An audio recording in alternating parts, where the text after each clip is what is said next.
In 1822, a Scottish soldier named Gregor MacGregor sailed into London, selling land in a tropical paradise called Poyais.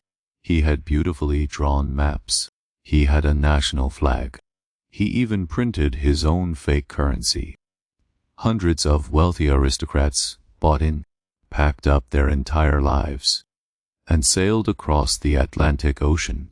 When they arrived, they didn't find streets paved with gold or thriving ports. They found a malaria-infested, deadly jungle. Poyais did not exist. MacGregor had invented an entire sovereign country out of thin air. But here is the most terrifying part of this historical anomaly. When MacGregor was eventually dragged into a courtroom, facing the survivors of his scam, he didn't apologize. He didn't break down. Instead, he was outraged. He genuinely believed that the settlers had simply failed his magnificent vision. He had told the lie so many times, so passionately, that his own brain had rewritten his reality. This isn't just a historical curiosity. This is a fundamental flaw in the human operating system. Fast forward 200 years. The jungle of Central America is replaced by the concrete and glass of Silicon Valley. The fake maps are replaced by a tiny, black plastic box called the Edison, and the Scottish soldier is replaced by a 19-year-old Stanford dropout in a black turtleneck, Elizabeth Holmes. She built a $9 billion empire on a promise that a single drop of blood could run hundreds of complex medical tests. The media called her a genius. The courts eventually called her a fraud.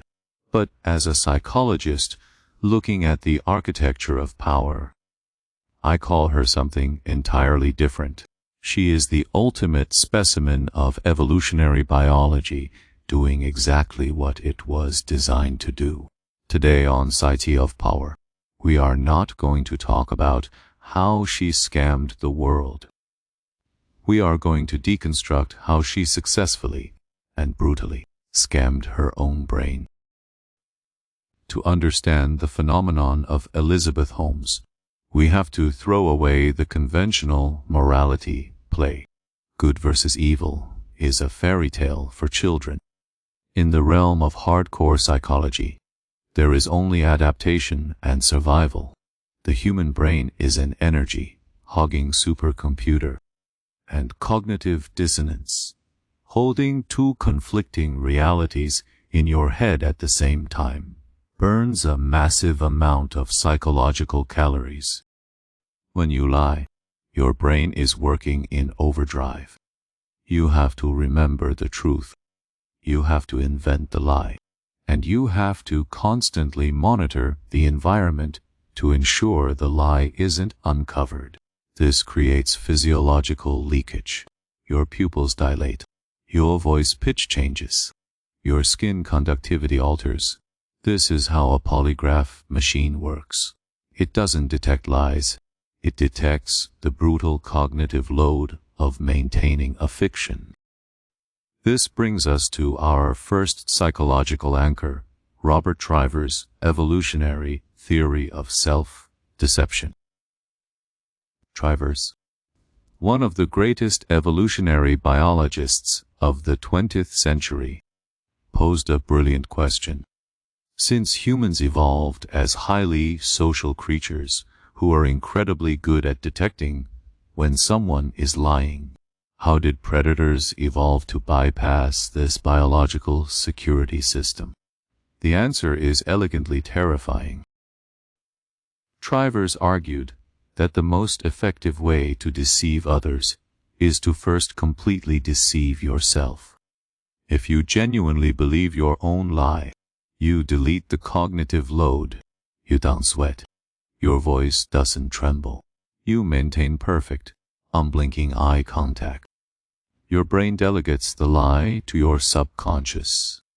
leaving your conscious mind entirely free to perform the role of an honest, passionate visionary. Elizabeth Holmes didn't wake up one morning in her Stanford dorm room and decide to become a supervillain. She was obsessed with changing the world, and more importantly, being recognized as someone who changed the world. She wanted to be the Steve Jobs of healthcare, but biology and physics do not care about your ambition. Thermodynamics does not care about your turtleneck. The reality was that squeezing hundreds of tests out of a capillary blood drop, which is contaminated with tissue fluid and damaged cells, was scientifically impossible with the technology she possessed. Her prototype, the Edison, was a catastrophic failure. It produced wildly inaccurate results. It broke down. It was a glorified, dysfunctional chemistry set. Faced with the terrifying abyss of failure, her brain had to make a choice: accept reality, which would shatter her ego, her identity, and her lifelong dream, or initiate the ultimate defense mechanism.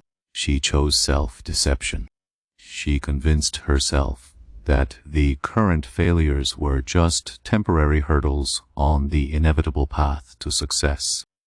Fake it till you make it wasn't a business strategy for her. It became a neurological imperative. This is the source of her infamous, unblinking stare.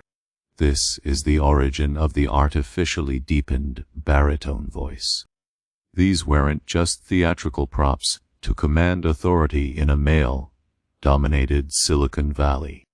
These were the physical manifestations of a psyche trying to anchor itself in a fabricated reality.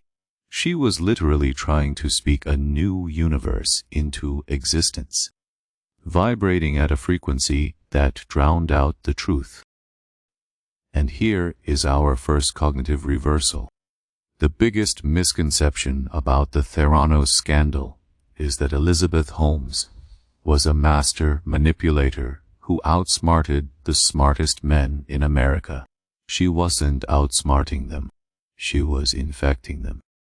Self-deception, when executed with absolute conviction, acts exactly like a psychological virus, because she displayed none of the physiological markers of a liar, because her conviction was biologically authentic to her conscious mind. The defense mechanisms of the people around her simply shut down. They didn't see a scammer. They saw a prophet. Look at the board of directors she assembled: Henry Kissinger, George Shultz, General James Mattis. These were not naive college students. These were men who had navigated the Cold War, who had negotiated nuclear treaties, who had stared down global dictators. Their entire careers were built on detecting deception and calculating risk. Yet, they handed her hundreds of millions of dollars and protected her like a deity. Why? This brings us to Act 2 of our psychological autopsy, the audience of the con. We cannot blame Holmes alone for the creation of the $9 billion ghost. A cult leader is nothing without a congregation desperate to believe.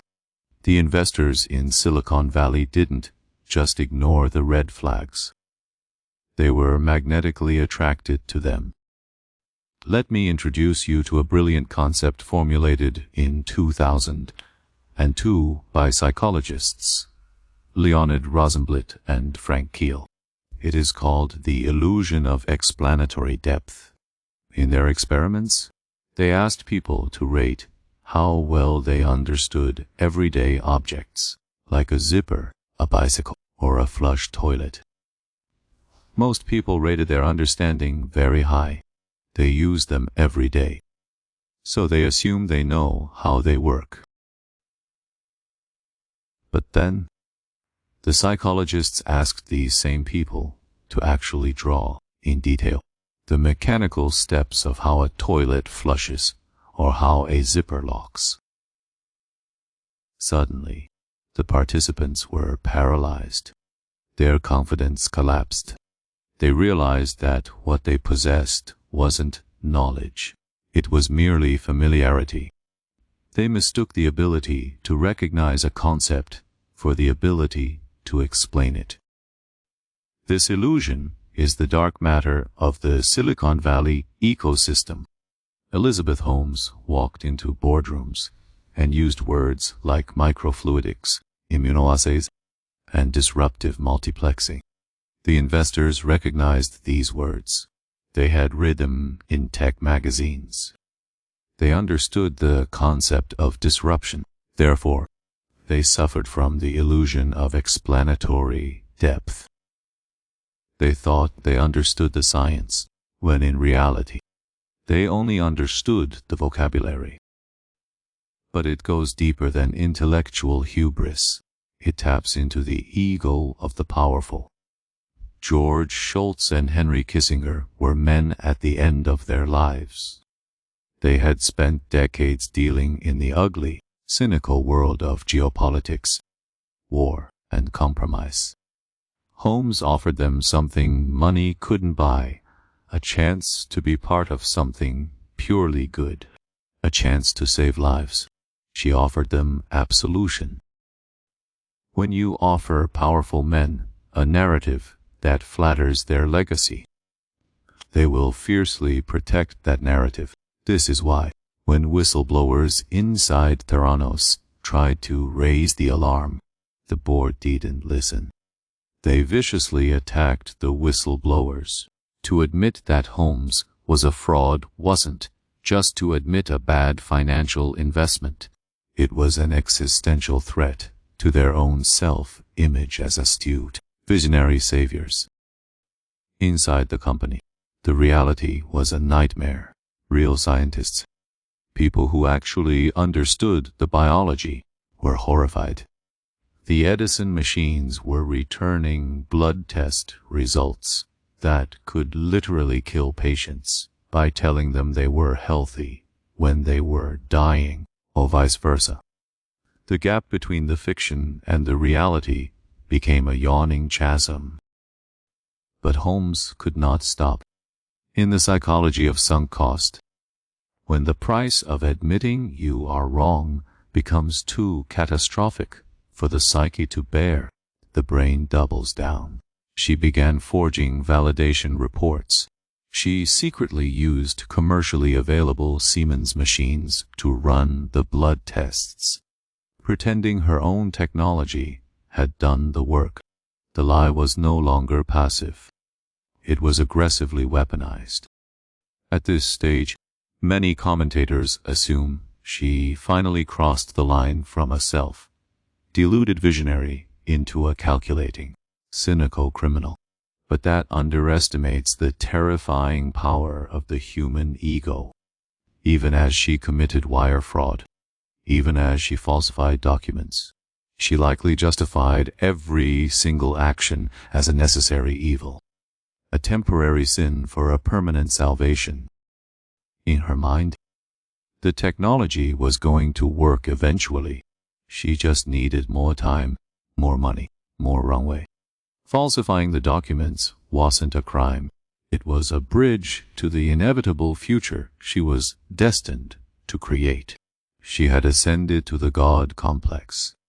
She believed that her intent was so pure. It excused the corruption of her methods. Prepare for your second cognitive reversal. The most dangerous element of the Theranos pitch wasn't the fake science. It was the fact that the investors didn't buy into the company despite the lack of scientific evidence. They bought into the company because of the lack of scientific evidence. In the venture capital world, mystery is a multiplier of value. If Holmes had presented a perfectly functional, mathematically proven medical device, it would have been valued like a boring medical company. By keeping the technology a complete black box, by operating in extreme secrecy. She allowed the investors to project their wildest billion-dollar fantasies onto the blank canvas of her product. The void wasn't a flaw. The void was the product. We now enter Act 3, the inevitable collapse. In 2015, reality finally violently intercepted the fiction. John Carrera, a Pulitzer Prize-winning journalist for the Wall Street Journal, published an explosive expose. He didn't care about the Silicon Valley mythology. He didn't care about the black turtleneck. He only cared about the thermodynamics, the biology, and the truth. The article tore the veil off the temple. It revealed that the Edison was a fraud, that the tests were fake, and that the $9 billion valuation was built on a foundation of sand. A normal person, caught in a lie of this astronomical magnitude, would have crumbled. The physiological shock of public exposure usually breaks the ego, leading to confessions, tears, or flight. But what did Elizabeth Holmes do? She went on national television, on Jim Cramer's Mad Money, the very next day. She didn't look like a cornered rat. She looked like a disappointed saint. She calmly stated, "This is what happens when you work to change things. First they think you're crazy, then they fight you, and then, all of a sudden, you change the world."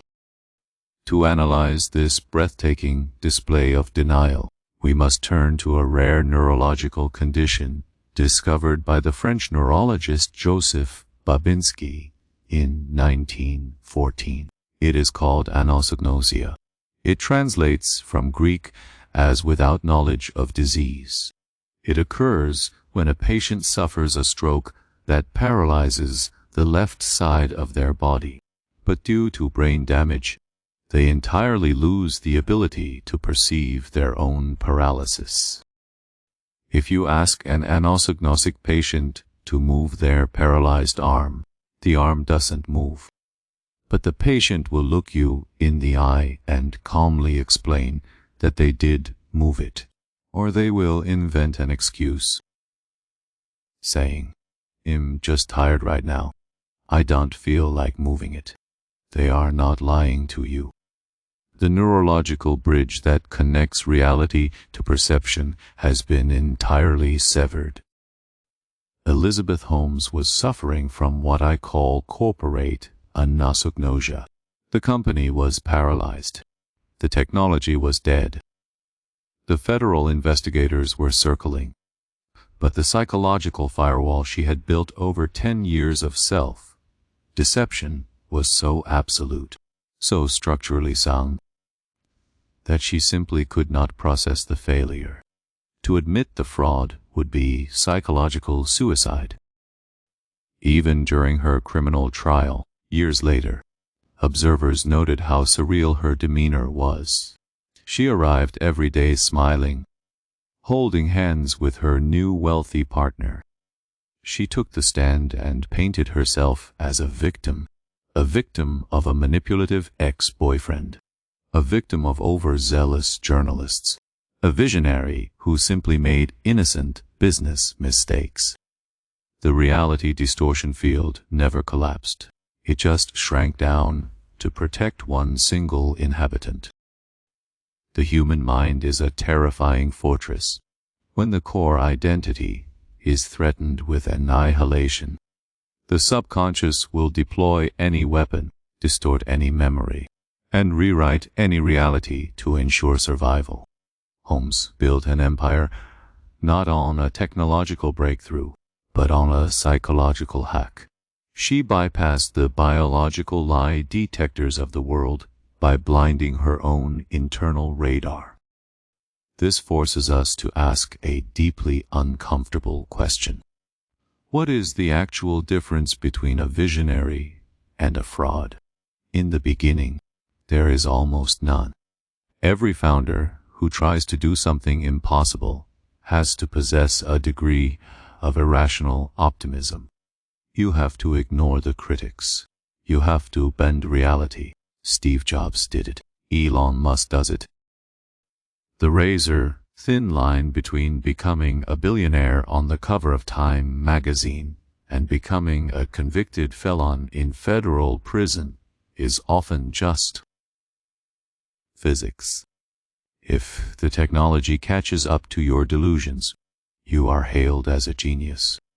If the laws of nature refuse to bend to your willpower, you are exposed as a scammer. Holmes lost the gamble against the laws of thermodynamics. But let us not absolve the system that created her. Silicon Valley is an ecosystem that financially incentivizes pathological self-deception. It rewards the loudest voice, the most unblinking stare, the most audacious lie. We created the Petri dish. Holmes was merely the perfect, highly adapted bacteria that thrived within it. And here is your final cognitive reversal. You might look at Elizabeth Holmes, now serving her sentence in a federal prison in Texas, and think that justice has been served. You might think that reality finally won, and that she has been forced to face the horrific truth of what she did to investors and patients. But that is the final illusion. The ultimate punishment for extreme self-deception isn't a prison cell. The ultimate punishment is that the cure doesn't exist. It is highly probable that as she sits in that facility, she still believes she was right. She still believes she was a martyr sacrificed on the altar of progress. She hasn't learned a lesson, because in her rewritten reality, she committed no crime. We want our villains to feel guilt. We want them to understand the pain they caused. It provides us with a sense of moral closure. But nature doesn't care about our need for narrative satisfaction. The anosognosia of the ego ensures that she is insulated from the very guilt we demand from her. This is the true horror of the Psyche of Power. It shows us that human conviction is not a measure of truth. The strength of someone's belief in themselves has absolutely no correlation with reality. In fact, evolutionary biology suggests the exact opposite. The more vehemently someone believes an impossible truth, the more likely they are actively shielding a massive lie. Gregor MacGregor died in Venezuela, still demanding his royal pension for founding the non-existent country of Poyes. Elizabeth Holmes will eventually leave prison, likely still believing she is the misunderstood savior of modern medicine.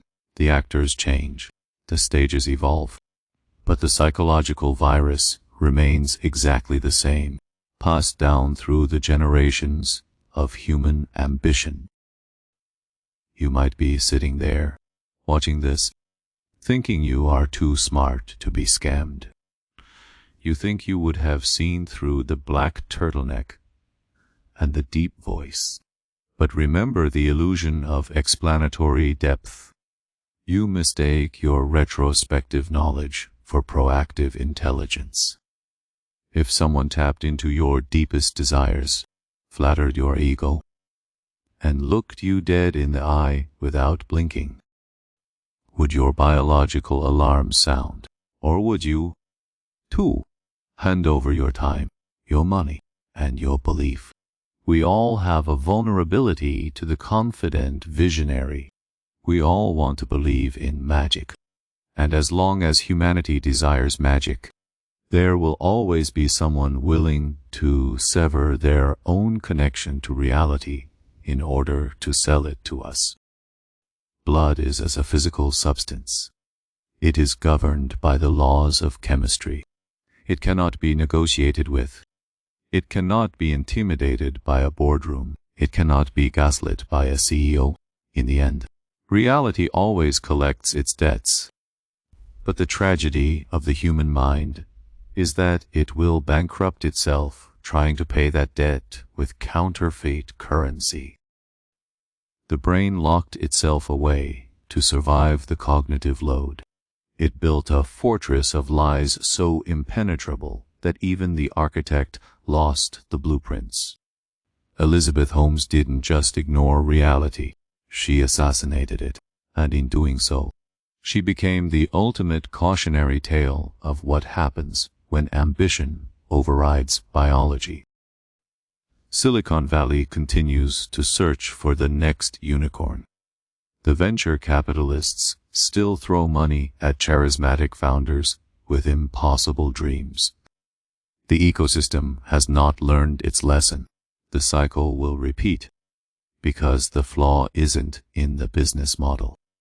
The flaw is in the human hardware.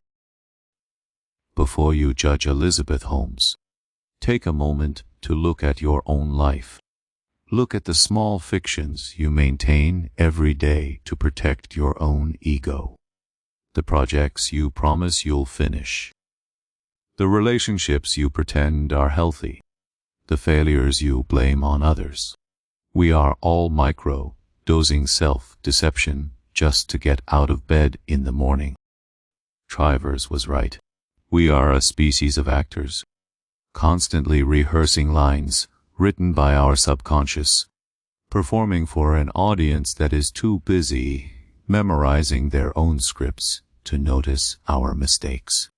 Elizabeth Holmes just had a bigger stage, a louder microphone, and a much more expensive ticket price. The 11 years she received in federal prison is a legal metric. It measures the dollars lost and the wire frauds committed. But psychology operates on a different scale. The real sentence was handed down the moment she decided to believe her own lie.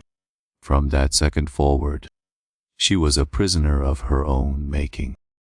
A maze with no exit is a terrifying place, but it is infinitely more tragic if the person wandering the maze genuinely believes they are sitting on a throne. That is the true power and the terrifying danger of the human psyche. It can build heaven in hell's despite, but it can also build a hell of its own ignorance.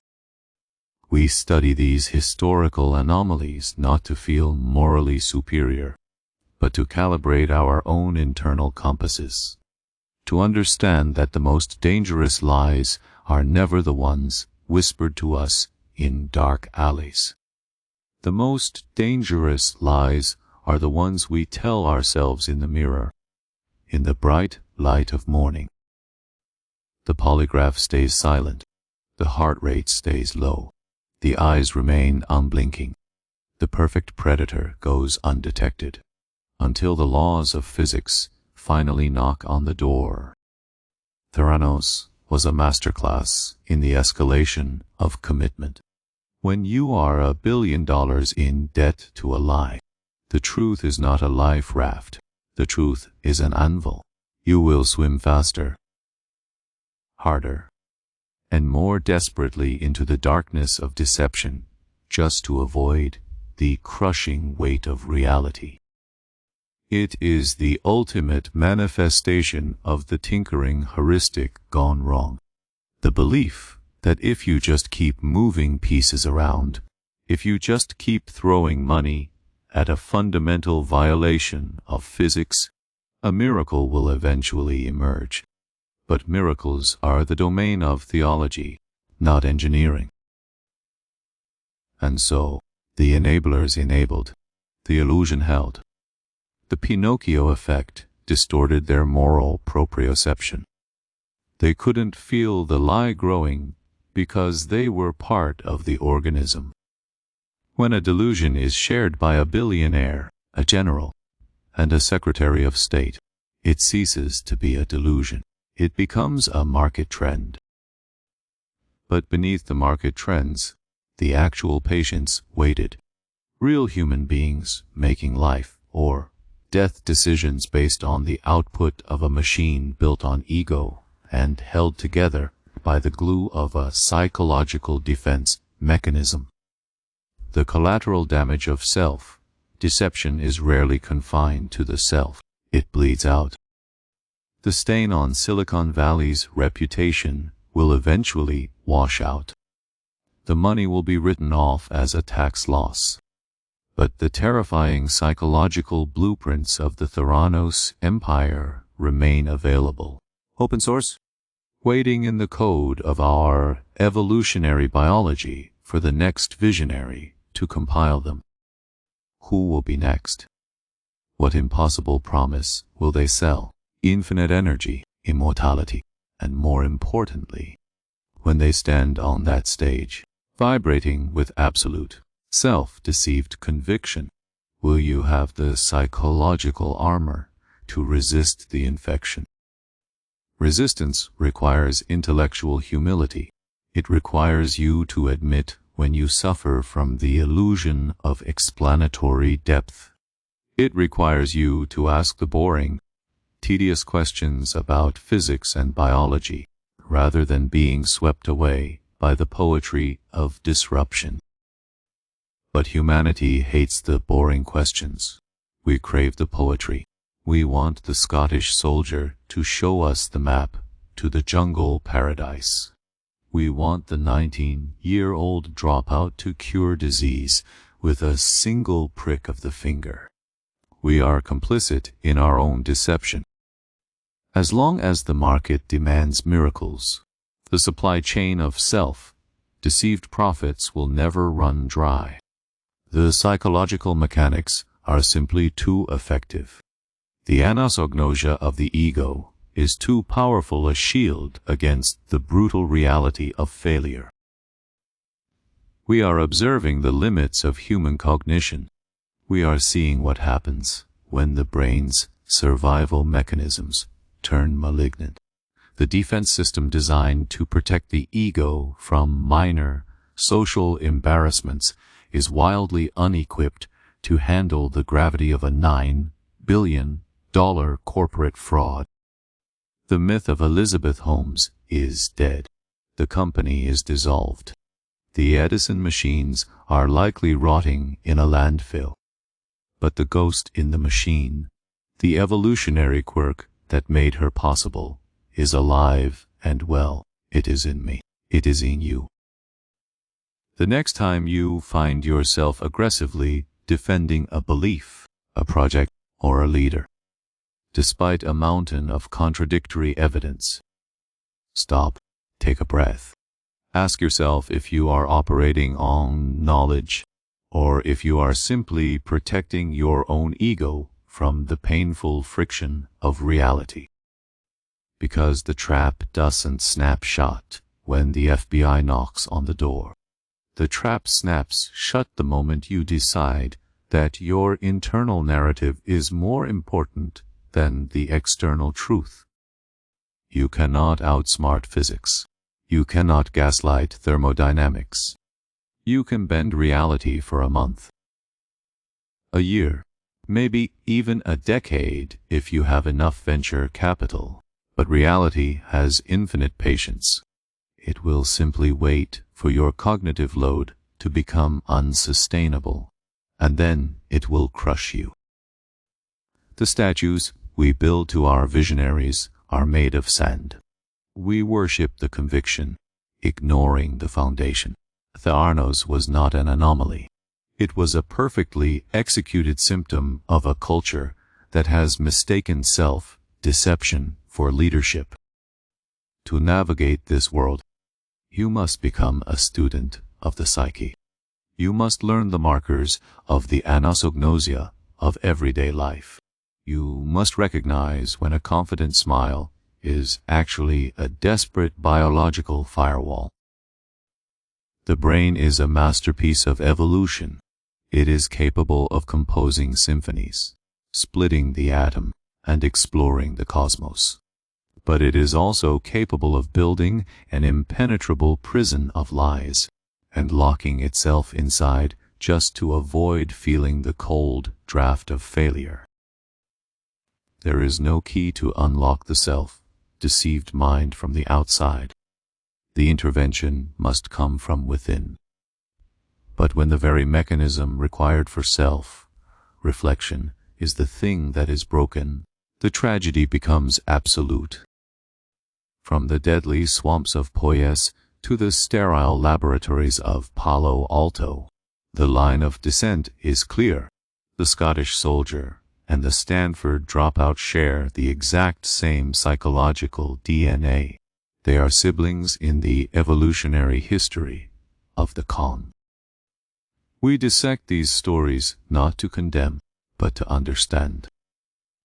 The mechanics of power are deeply intertwined with the mechanics of the mind.